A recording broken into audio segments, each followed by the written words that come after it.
What actually is a bot? A bot is a software application designed to automate tasks across the web. They excel at tasks that are incredibly repetitive, require lightning-fast speed, or need to happen at a scale that would be completely impossible for a human to do manually.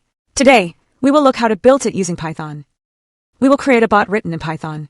This is a web scraper bot that automatically visits a website, pulls out specific information, in this case, all the article headlines from a news site, and prints them out for you.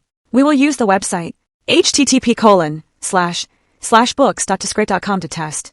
You don't have to write the script from scratch. Ask any AI chatbot to create the script by giving details in the prompt. Link for this script is available in the description. Go to the command line and run the command. pip3 install requests beautiful soup 4. In my machine, they were already installed. In some machines, you may have to use the command pip instead of pip3.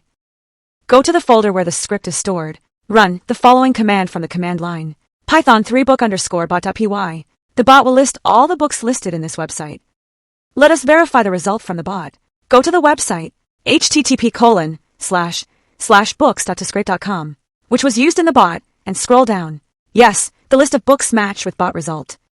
Let us test this bot with another website, which lists all the countries in the world. We have to make 3 changes in the script. Change number 1. Change the URL of the website. Change number 2. Change the element search in the HTML tags. Change number 3. The print statements and format change. It is time to test the bot with new website.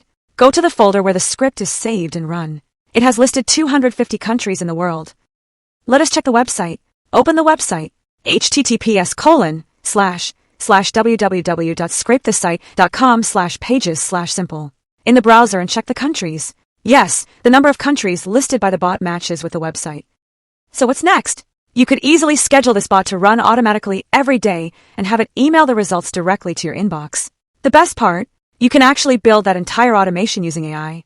To see exactly how to set that up, make sure to keep watching the videos right here on this channel. If you found this comprehensive recap helpful, please give it a like, share it with a friend, and subscribe for more cutting-edge AI tutorials and tech updates.